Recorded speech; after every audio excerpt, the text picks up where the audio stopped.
Imagine a tranquil dawn over ancient hills, where the sky gradually transitions from deep black to the first rays of a new day. In this serene setting, a miraculous story of loyalty, faith, and absolute obedience has been passed down through generations. This is the story of Abraham and Isaac, one of the classic tales in the Bible. Not only a part of religious heritage, but also a shining example of unwavering loyalty and faith.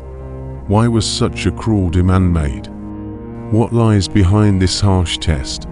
To understand better, let us embark on this journey, exploring each dramatic and emotional moment to delve deeper into the power of faith and the valuable lessons the story brings.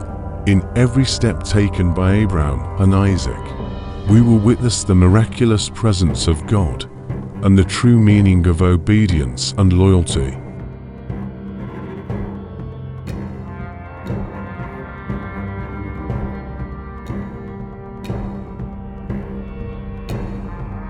Abraham, originally called Abram, lived in the city of Ur in the region of Chaldea. He was called by God to leave his homeland and go to a land that God would show him. God promised that he would become the father of a great nation. In Genesis 12:1-2, God said to Abram, "Leave your country, your people, and your father's household, and go to the land I will show you. I will make you into a great nation, and I will bless you. I will make your name great, and you will be a blessing." Although God had promised Abraham that he would have many descendants, he and his wife Sarah were old and still had no children. When Abraham was 99 years old, God appeared to him again and affirmed that Sarah would bear a son, and he would name him Isaac. God also changed Abram's name to Abraham, meaning father of many nations. In Genesis 17:19, God said, "Your wife Sarah will bear you a son, and you will call him Isaac. I will establish my covenant with him as an everlasting covenant for his descendants after him."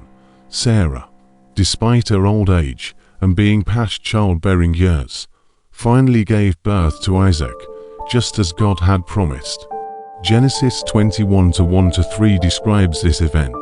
Now the Lord was gracious to Sarah, as he had said, and the Lord did for Sarah what he had promised. Sarah became pregnant and bore a son to Abraham, his old age, at the very time God had promised him. Abraham gave the name Isaac to the son Sarah bore him.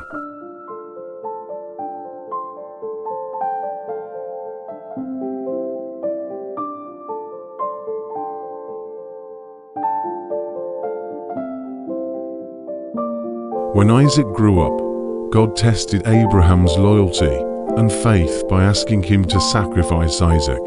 Considering that God's test involved a command to do something he forbade elsewhere, see Jeremiah 7:31, we must ask, why did God command Abraham to sacrifice Isaac? The Bible does not explicitly explain the answer to this question, but through studying the scriptures, we can infer a few reasons. In Genesis 2:1-2, God said, "Take your son, your only son, Isaac, whom you love, and go to the region of Moriah, sacrifice him there as a burnt offering on a mountain I will show you." This command was astonishing, because Isaac was the child of the promise. God had repeatedly promised that Abraham's descendants would be as numerous as the stars in the sky. Genesis 12:2-3, 15:4-5. Later, Abraham was specifically told that the promise would come through Isaac. Genesis 21:12. God's command to sacrifice Isaac was meant to provide an example of absolute obedience. After God's command, early the next morning, Abraham got up and loaded his donkey and set out with his son and the wood for the burnt offering. Genesis 22:3. There was no delay, no questioning, no arguing, just simple obedience. which brought blessings, verses 15 to 18.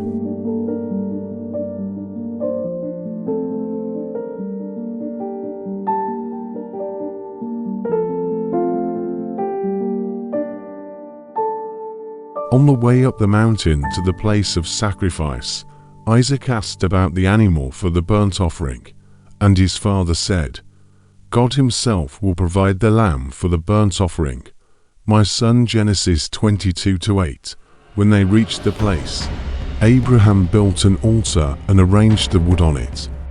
He bound Isaac and laid him on the altar, preparing to sacrifice his son. Genesis 22:9-10 describes, when they reached the place God had told him about, Abraham built an altar there and arranged the wood on it. He bound his son Isaac and laid him on the altar, on top of the wood. Then he reached out his hand and took the knife to slay his son. But at that moment, an angel of God called out from heaven, "Abraham, Abraham, here I am," he replied. The angel said, "Do not lay a hand on the boy. Do not do anything to him. Now I know that you fear God, because you have not withheld from me your son, your only son." Genesis 20:11-12. Abraham looked up and saw a ram caught by its horns in a thicket. He took the ram and sacrificed it instead of his son. Genesis 20:13 records, Abraham looked up, and there in a thicket he saw a ram caught by its horns. He went over and took the ram and sacrificed it as a burnt offering instead of his son. Thus, we gain another name that reveals the character of God, Jehovah Jireh.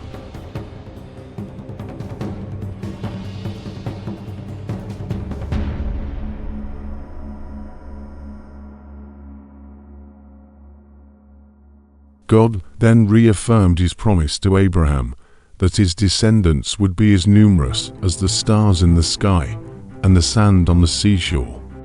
The angel of the Lord called to Abraham from heaven a second time and said, "I swear by myself, declares the Lord, that because you have done this and have not withheld your son, your only son, I will surely bless you and make your descendants as numerous as the stars in the sky and as the sand on the seashore. Your descendants will take possession of the cities of their enemies, and through your offspring all nations on earth will be blessed, because you have obeyed me." Genesis 20:15-18. The story of Abraham and Isaac is a profound testament to Abraham's loyalty and faith in God. It also reflects God's testing and his assurance that he will keep his promises to those who trust and obey him.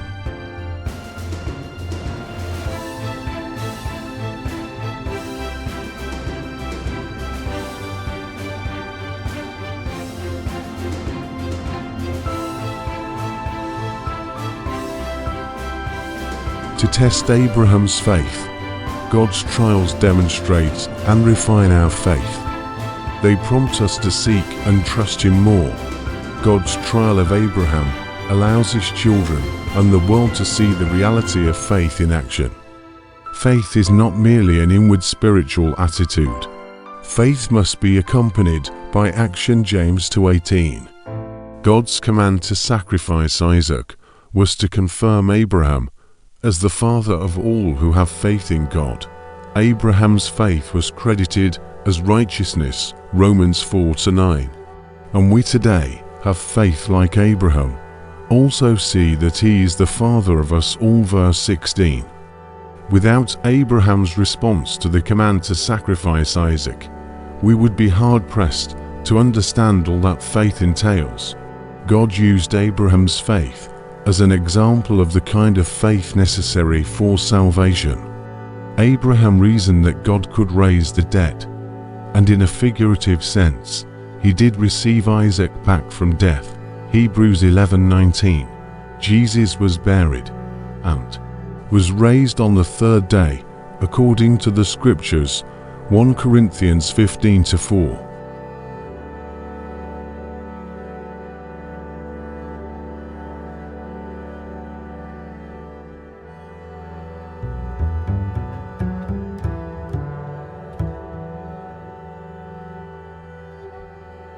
Centuries after God commanded Abraham to sacrifice Isaac, Jesus said, "Your father Abraham rejoiced at the thought of seeing my day. He saw it and was glad." John 8:56. This implies Abraham's joy when he saw the ram caught by its horns in the thicket in Genesis 22. That ram was the life-saving substitute for Isaac. Seeing that ram, in essence, was seeing the day of Jesus, the one who would be the substitute for all of us. Ultimately, the story of Abraham and Isaac is not only a historical event, but also a vivid prophecy of the redemption and sacrifice of Jesus Christ.